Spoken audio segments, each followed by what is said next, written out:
And that would lead me to my next question, because obviously idea, it's a great thing. A research project, every research project probably is being seen by creators as a great project and the newest, the greatest. However, the one of the very important components of building a startup, building a company is actually funding and having funding to even lift that off the ground. So the question that I have for you is more about Canadian community and Canadian way of funding healthcare related startups.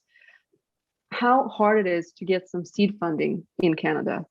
Maybe it's easy, maybe it's hard. What was your experience, and how hard it gets when you, let's say, get the first round, but does it get harder to approach the second one, or it's easier? So can you tell a little bit more about that? What was your journey? Sure. So your question about access, because it started there really, and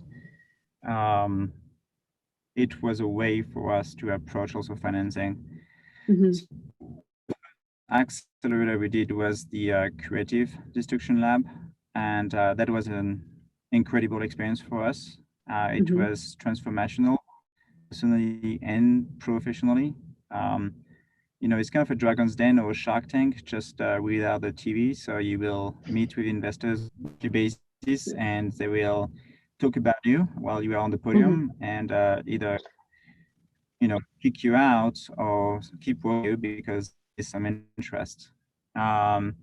We came there with like being two nerdy scientists who knew nothing about business, right? Help because we need business skills or expertise, and we survived that process. It was really like a boot camp, but we met some like incredible people, including, you know, our COO and one of the other co-founder, Claire, to complete the team business expertise.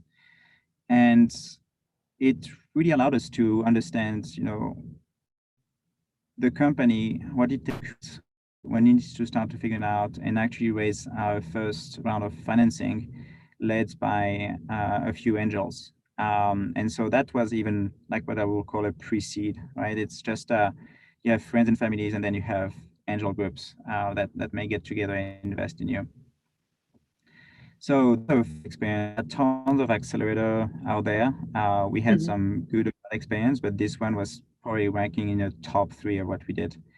The other accelerators we joined that I really recommend as well are the CTAs, so Canadian Technology Accelerator.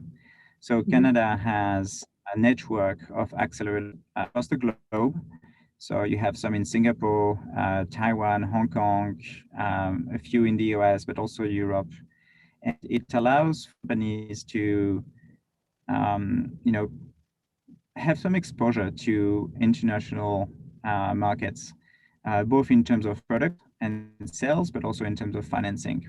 We did the one in San Francisco because they have a life science stream that is, you know, dedicated to life science company, and the other we did was in Boston as well, so East Coast, and both were incredible programs, linking us with people that understand, you know, ecosystem of life science and medical devices, what it takes to build companies, what's, you know, building your quality management system, regulatory. Many of these are still connected with our company. We finished the accelerator, either they are advisors or they are now clients. So we are the clients because they help us build our quality management system, and some of them are investors. So, you know, it really allowed us to reach out to a larger community, and I will say a community we don't necessarily have in Calgary. Calgary is well known for oil and gas, but not so much for medical devices. So there's a lot of things we need to build here, but also learn from what is being done in other places. So I hope that answers your question regarding accelerator. And regarding financing, overall, you know, like it is there is what everyone will call the valley of death when you talk about seeds, because there's this gap between angel investors, Series A investments. Getting investment seed is more challenging, I will say. This being said, like every financing is usually hard. people will tell you that they raise money in 2 days. It's not true. Like, it's probably not the case. They probably have worked on people. Now, what we see is that for us, we have managed to raise pre-seed money mostly from Canada, and for our seed investments, we are looking at gaining traction and capital from the US. So, we have different things in the pipeline, but we feel the need to be closer to the US ecosystem, not only because it will be our primary market once we commercialize the clinical product, but it is also where a lot of the capital is for this type of work we are doing with the brain, neuromotion. It's more risky than traditional businesses, and they are, I guess, less adverse than Canadians. But that's what I see a lot, and you probably see the same, and you just actually confirmed that even though you can start in Canada, and that's, I guess, unfortunate for Canadian life sciences and health care technology companies, because eventually they have to go and they have to get access to American money. So it's not as easy to stay local, stay Canadian. And I think that's something that people should consider, should know about, because it's, unfortunately, I see it quite a lot, and you see it probably as well.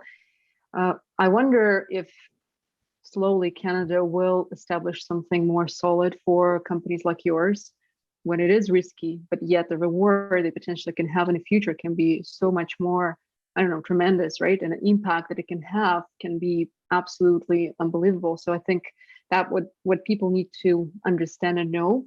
So it's great to start in Canada. You need to be prepared to move to the States, but hopefully things will change, and hopefully more and more programs will be available for entrepreneurs and for startups in healthcare. Yeah, and I don't even think you need to move to the US. It's just, like you said, access. But having a kind of a satellite company, Delaware, something that can help you develop your activity there. Canada, it's just this economy of scale, right? Like the US is 10 times bigger than Canada in terms of access to market as well as capital. There's just more, you can't beat against that. Now, Canada is doing amazing innovation. There's tons of innovation at university or institutes. And it's often an innovation that is respected because people know that in Canada it's very rigorous. The process being used at universities, we don't oversell what we do. We're actually pretty conservative on how we sell. But there's also a lot of non-dilutive fundings in Canada that you can tap into. We wouldn't be in Canada if we didn't have all the support from the community, but also all this non-dilutive funding coming from provincial or federal agencies. I'm looking at Innovate, I'm thinking about Tectera, but I'm also thinking about IRAP and other type of shred credits that exist. This time. And this capital can be used to develop your company and structure in Canada while you push the sales in. The headquarters can stay, I believe, in Canada, and there's a lot of benefits to do that. Sometimes the challenge is actually to educate your US counterpart that is its strategy to do. Yeah,